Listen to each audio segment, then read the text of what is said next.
Welcome to FuelCast, your go-to space for inspiring, engaging, and uplifting conversations, connecting those who want to make a difference in the lives of our children and communities. Together, we're fueling Georgia's future, one conversation at a time. It's now time for FuelCast Georgia. Welcome to another exciting episode of FuelCast. I am your host, Rolandria Boyce, but you can call me Ro. So Anna, we have a very special guest joining us today. Yes, we are so excited to be joined by Dr. Stephanie Johnson, who is the Chief Turnaround Officer and Deputy Superintendent of School Improvement here at the Georgia Department of Education. Well, thank you for having me today, talking about one of my favorite subjects, food.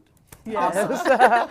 So welcome to FuelCast. As a guest, we always want to know a little bit more about you and how that impacts what you do today. So tell us a little bit about you, Dr. Johnson. As you said, I'm the Chief Turnaround Officer and Deputy. Of course, my the work, it does define my role because for the most part, that takes over a large part of my life, but I'm also a mother to 3 children, and 2 are teachers. Exactly, and then I have a daughter-in-law who's a teacher and a brand new grandmother. So that was new for Christmas. But mainly, I just love children, love what I serve. From a small town, grandparents had a farm. Food has been a part of my life and nutrition forever. So happy to be here today. Yeah, so I understand you were a principal, correct? Yes. Tell us a little bit about that pathway and how it got you to where you are currently. So school improvement was my thing as a principal. I was known as a turnaround principal and turned around 3 different schools here in the state of Georgia. Big mission possible type things where we were going to incorporate every aspect of well-being for children, serving the whole child, into improving outcomes in schools, beginning with the students and teachers and anything that was going to make things better. So that was my role for 10 consecutive years and being like the head principal of a school. So Chief Turnaround Officer, that is a very exciting title, an important title. So what does that mean? What is your role within the Department of Education here in Georgia? When you look at the role Chief Turnaround, it basically means that I am going to walk into a school district and I'm going to work to build school and district effectiveness. Now for the turnaround role, it typically means that something is not going well. There's something that is failing within a system, whether it's in with the districts that brought it to our attention or data within the schools. And now I go in and recreate a plan of support. We bring in teams, we bring in resources, and we help build the capacity of those districts in order to improve so that children don't suffer and our teachers don't suffer. So basically, we try to improve outcomes for these school communities. Wonderful, and that's a critical role, especially in the mission of preparing all students for life. Yes. We want to make sure that all students in all schools are getting that quality experience for sure. Oh yes, thank you. That's important. Yes. So we had an opportunity to learn about the scope of your work at our directors conference. You were a keynote speaker. We were so happy to have you there. Thank you. From a school improvement perspective, how does school nutrition fit into the matrix of improving a school environment? You know, school nutrition is so important to school improvement because when children are hungry, they're not going to learn. When they don't have proper nutrition, then they're not going to learn. It improves when it comes to attendance, when it comes to high executive functioning, memory, anything that makes a child really, I guess I'll say, successful within their learning environment. They have to be nourished. So that is what I would say is a direct link to school improvement and nutrition. Yes. It goes all the way with Maslow. We've got to begin with those basic needs. and the physiological needs around being fed. Yeah, our deputy superintendent made those exact correlations to Maslow's hierarchy of needs, how meeting a child's basic functions helps improve them academically. So, like, have you seen any examples of this in practice? I know you said you were a principal. I have. How have you seen this show up in the school building? I have, and I hope some of my students who are now old, I hope they see this, because I used to keep food in my office all the time.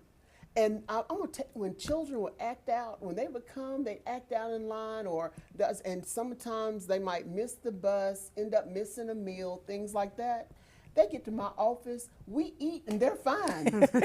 So those are some of the ways as a principal that you see. Now, I'm not going to tell every principal in Georgia, keep food in there, that's the answer. That's not always the answer. But what I can say is there's something positive. I want you to think about every celebration that you have.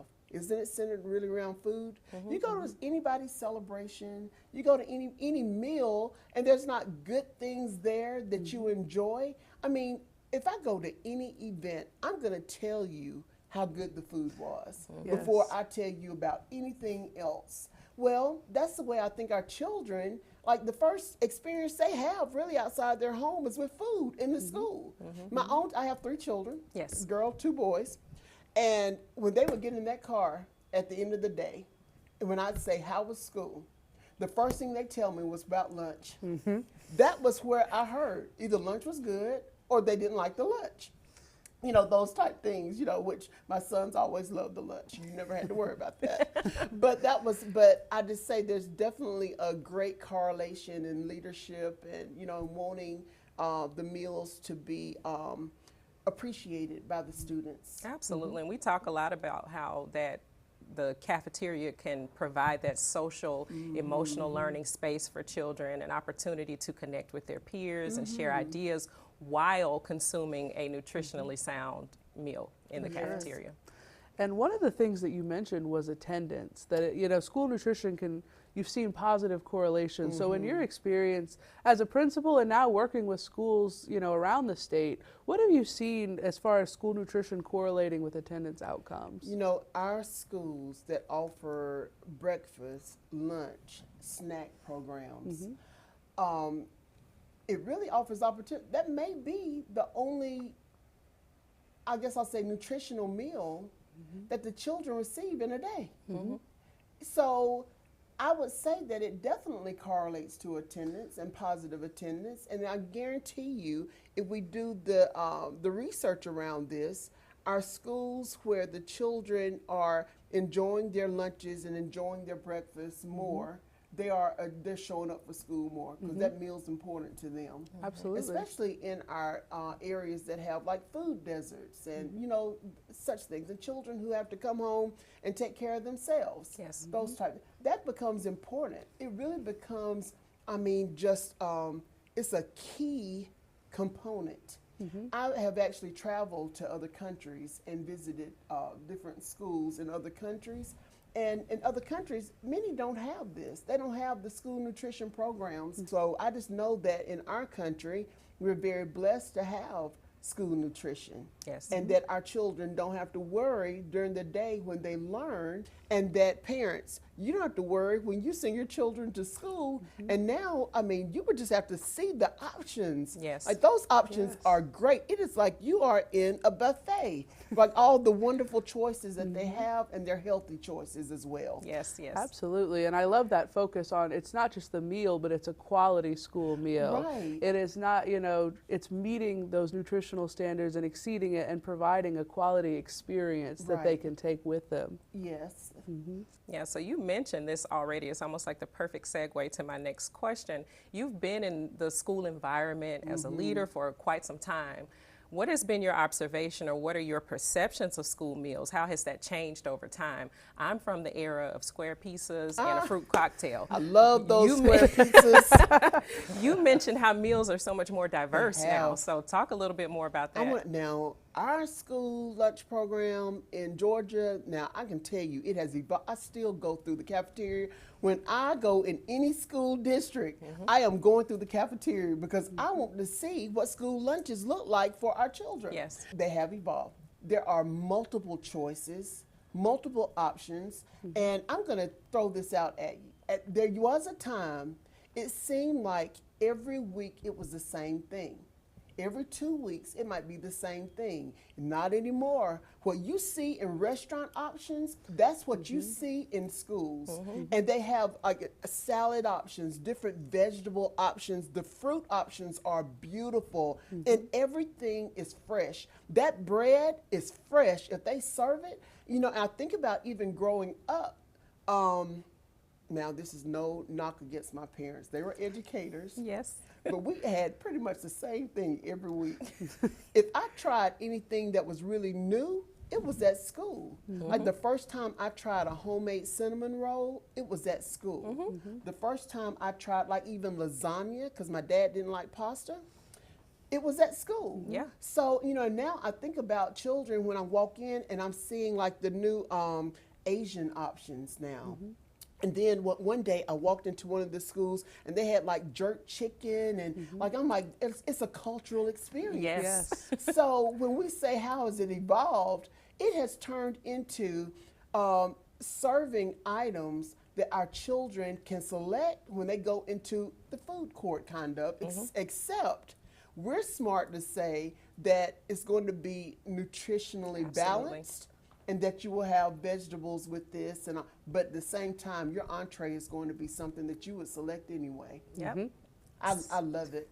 You highlighted almost everything that we have, you know, the big push for quality school meals is, you know, providing that space for kids to be introduced to items that they wouldn't normally consume. Yes. We have tons of culinary resources available. We have Harvest of the Month that introduces all these new elements of food to children, and we know that kids are more inclined to try things maybe away from their parents or in the presence of their peers. It's that positive peer pressure to get a person to try squash that they may never have tried one. Yes, that actually happened with one of my It did? sons, my middle child. Really? And also with the sweet potato souffle. Now, we never did that at my house. If we had a sweet potato, it was just a regular sweet potato. He asked for a sweet potato souffle for Thanksgiving because his school, that's what they serve. And he loved it. So now as a mom, I'm trying to learn how to make this. You got to step it up a little. And I'm like, you know what, we got to step up our game because the school is stepping up their game. Yeah. I just wish more parents were in tune to this. And I can jump ahead of on a lot of things I know. But I would just love for parents to begin coming to school and tasting some of the options that our children, maybe that's the next thing we do in Georgia, parent taste test of all these things that we're doing, you know, so that they can really see the type meals that children are exposed to these days. Yeah. Because it's definitely different. Yeah, a lot of those opportunities are readily available for parents to reach out to the school nutrition director or the manager, make those connections so they can become a part of their child's holistic experience. Apart from the academics, experience the food that's in the cafeteria as well. That's right. That's right.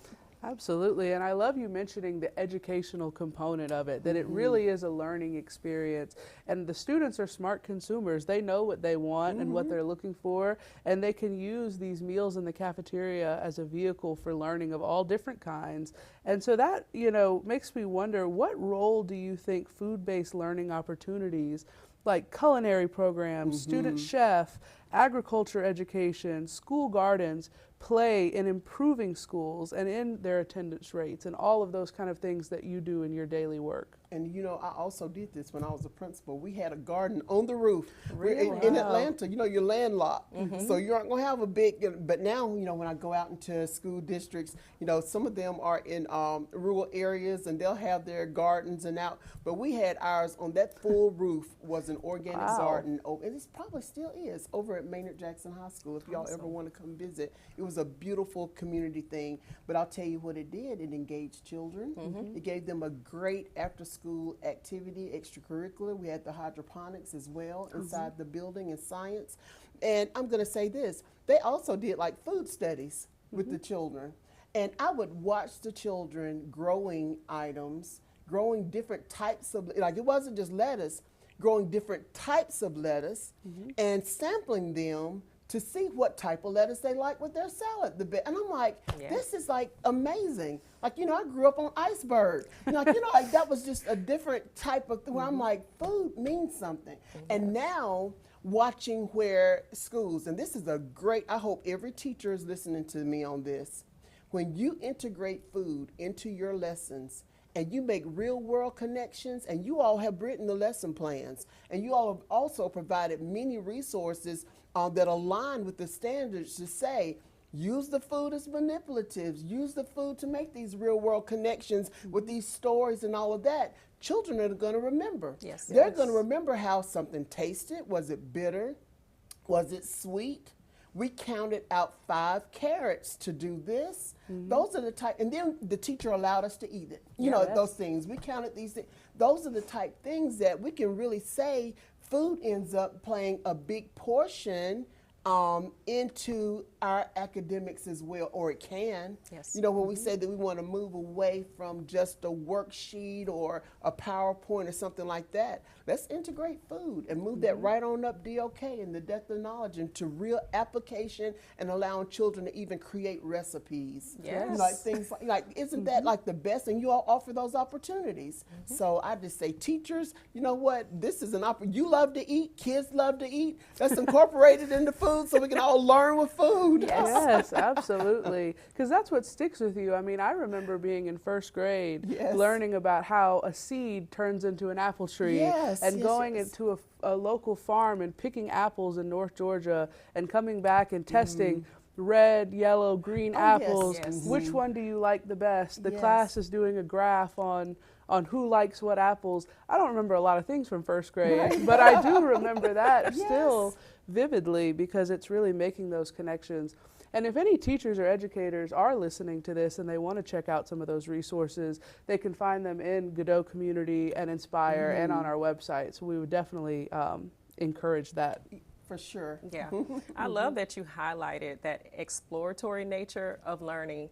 We've had multiple guests talk about their experiences with allowing a child to see food from seed to plate. You plant it, you nurture it, you talk about it, create those conversation opportunities, you prepare it and you eat it. Then you have another conversation about how did it taste. And a lot of what we've heard is that the kids notice the difference between foods that they've grown from seed to plate versus something that they just picked up. You know, it's that strong connection to their food and their community. So thanks for highlighting and making those connections for us. You're welcome. So my next question, what do you want educators to understand about the impact of school meals on student success? Well, I want to go back to just the whole nurturing piece, is that where I've started my conversation today. When children are fed well, they're going to learn. And I think that that's probably the largest bill for transfer into where we want them to really, where we want a child to be able to conceptualize learning. We want a child to be able to think deeply. Let's make sure that their brains are healthy. How do we do that? Through food. Even our doctors will tell you, outside of even pills, all those things, eat well. Yes. Healthy living and exercise, eat well. And I think that it's the root of it all. Think about the first thing you do when a baby's born. I know this because my grandbaby was just born. They have to eat. Now, so that's something that never stops. And you know, you are what you eat, as the commercial says. Yes, and food is healing. So the goal is to, you know, with the school nutrition program, is to introduce children to healthy food options early to impact their long-term eating habits. You know, ultimately this could reduce the burden of disease in our country if food is intended to actually heal, but we get an opportunity to present it to them in an academic setting and it sticks. Yes. It sticks. And to build their palates as well. Yes. And you know, that's something else that goes to home. I don't know how many of our parents are watching. I'm gonna put it on my Facebook and tell I have all the parents. I'm gonna say this. You know, it's easy to come home and just have the same thing, cereal, noodles, spaghetti, things that you know they'll eat because you're in a rhythm. But when we work to build their palate, where they can appreciate different foods, where they know what different foods are, I think we do build a healthier child and a more well-rounded child. You Yes. know, I think that does make a difference as well. I agree. So you already transitioned to talking to the Oh, okay. parents. So let me ask you this. So if you could tell Georgia parents the impact of school meals from your experience, what would you share with them? I just wanted, let me go here, parents. I know children, sometimes they want what they want, and they aren't always honest about school lunches. And I get that because I'm in the schools and we talk through schools. And I did like a little video segment where with one of the schools where we were saying, what's the best part about school? And, you know, and we were going through and they were all saying lunch, lunch, lunch, like those kind of things. But then they all said where something might be, what in their word, nasty, you know, like those kind of things. And, but then when you ask, had they tried it? They hadn't even tried it. Yeah. So parents, let's have our children to explore different meal items. Let's look to see what's on those menus and maybe ask them, did you try the cucumbers today, the cucumber cup? What vegetable did you choose? I know the nutrition director said you had to choose a fruit. Which one did you choose? Did you try that? And I see that now. It's like we'll go there and there's like mandarin oranges, and it's not like it's just an apple sitting on your plate or something like that, or some kind of fruit cocktail or whatever. That's not what it is. Right. It is true, like it's fresh strawberries. It's like everything is so fresh. It's offered in our school cafeteria for our children every day that they show up. It And then is. also as snacks, you know, for the schools that are adopting the snack program. So parents, I just would like to tell the parents, come to school, have lunch with your children, buy the school lunch. It's going to be cheaper than anything that you go and pick up in town. And I guarantee you, those salads are incredible.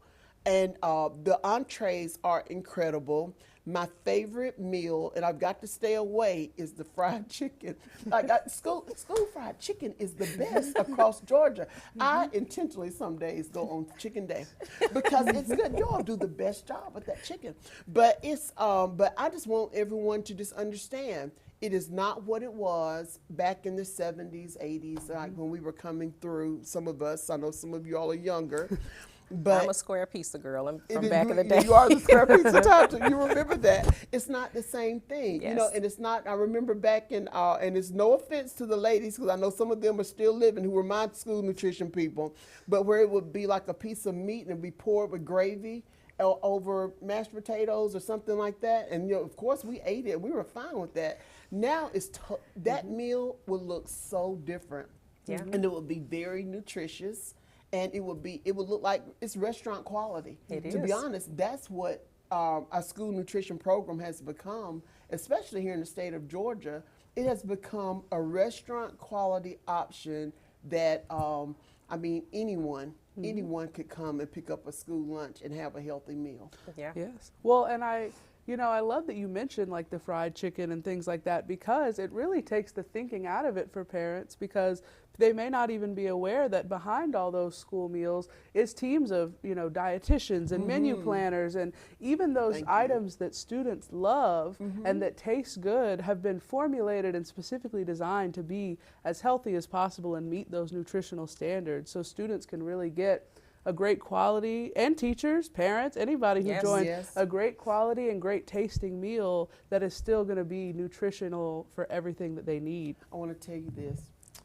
My last cafeteria at Maynard Jackson High School, that was probably one of the best cafeteria situations I've ever worked. You walk in, you have this beautiful, now they make the salads, but they're gorgeous, like these huge chef salads with, then they have like these pizzas, then they have the hot meals, they have the smoothies. Like you walk in and it really is like, it would be hard for a child to say, I couldn't find something I wanted. Correct. And then they had like a hot, like where you could do like a burger or a chicken sandwich or something, but it's all these options. I used to have these Georgia Tech tutors who would come over and they were like, we live for the lunches here because they're cheap. Yeah. And they're like, this pizza is better. I mean, you know, you all make it with like all natural products on that pizza and that crust. They're like, this is the best pizza Yes. in anywhere around Atlanta. This is the best pizza. And it's in school. Yeah. I'm like, Yes. people have no idea that they're serving this high quality of food right here. Just walk right in, and so you don't even have to leave campus because You the don't. food is so good. You can't beat it. Absolutely. You can't You beat it. just can't beat it, especially for the price. Yeah. Right. You've said this in a couple of ways, but I want to give you an opportunity to tell us, how can parents and educators work together to support school meals in schools? I think the best way that educators can is to, well, the first thing is when I started mentioning those lessons and incorporating food in the lessons. So let's say that we looked at the menu for the week. I got two ways, because there's two ways like school nutrition can help educators. Educators can help the nutrition side. They really work together hand in hand. For sure. But let's say that the teachers looked at those menus and then started talking through them, talking through the food choices and the menu items, and applying it to math, applying it to reading, applying it across the different curriculum, all the different ways in food. Had the children to start mentioning what different cultures, what parts of social studies and geography are part of those food items. How might they have been grown? Do they know the different types of tomatoes that might be on there? Do they know the different types of what beef? Where does beef come from, first graders? It comes from a cow, Right. like those type things. So those are the type things that we really wanted to start looking at different things and how to expand. But I think that's one thing. And talking that up, it would also motivate the children as well. They would get excited about their breakfast and lunch and those type things. And I also think, and I have seen this in schools, and just always appreciated our nutrition directors. Everyone I ever worked with was incredible. I should call out some names, because some of them I saw in the audience at the conference, and I was like, I know they're doing a great job. But where different types of the year, when it becomes like Hispanic cultural time, or like it could be Irish American, it could be anything. They would incorporate food items that would match the lessons. Yeah. And, so it just builds in where children are learning throughout the day.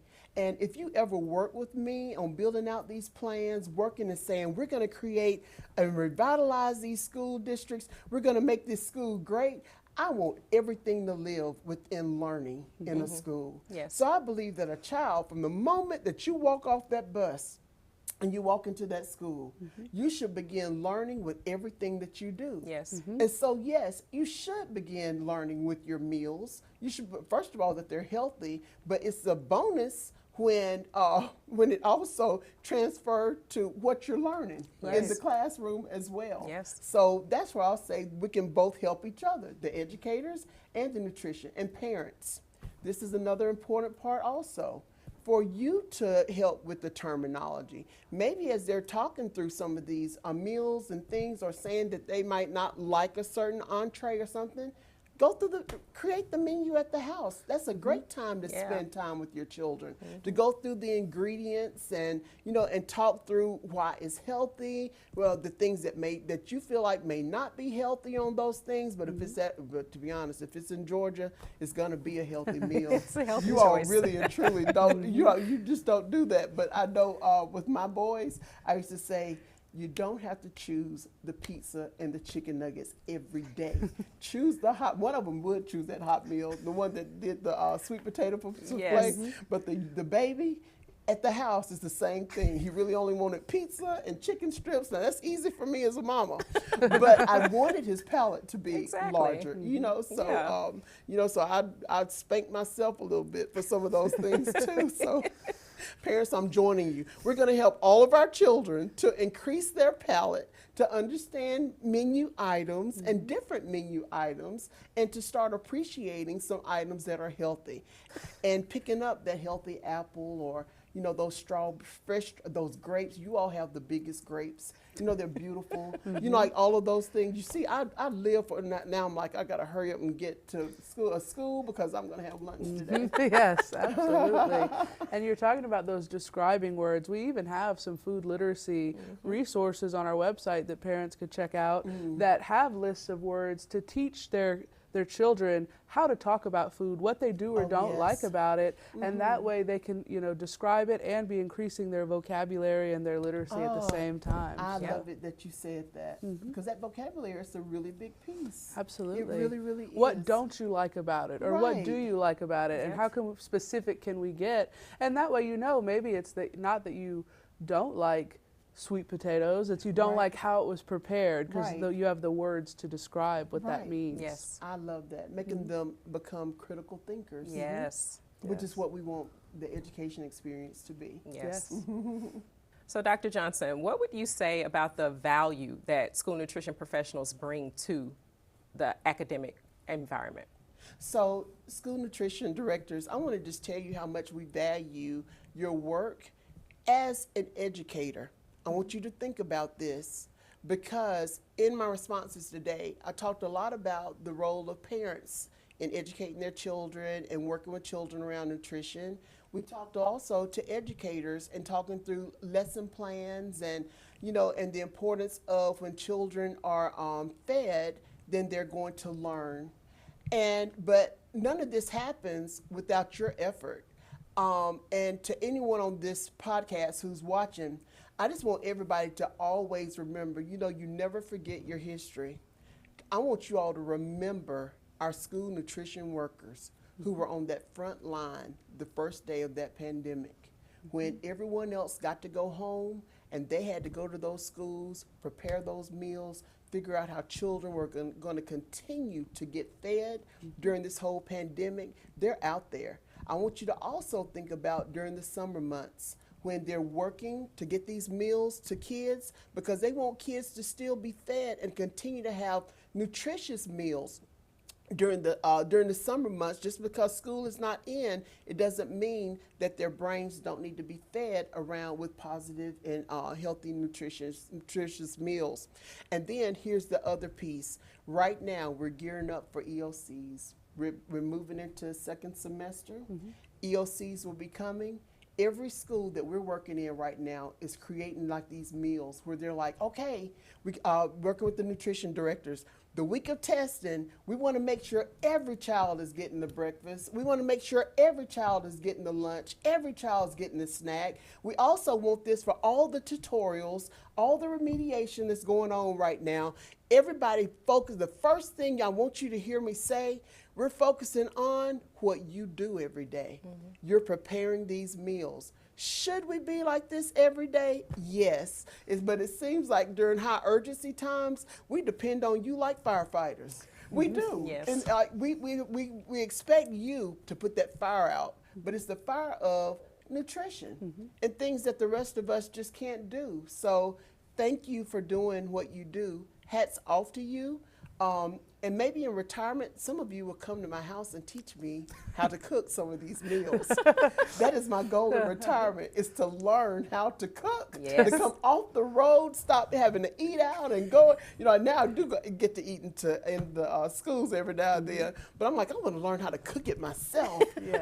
So well, maybe I'll show up at schools, y'all let me put a hairnet on and I'll learn how to do it inside your schools. Dr. Johnson, thank you so much for joining us today. We appreciate your commitment to school improvement and positively partnering with school nutrition to ensure that we all support children's academic success in Georgia and beyond. So thank you for joining us today. Thank you. And I also wanted to say this to you all.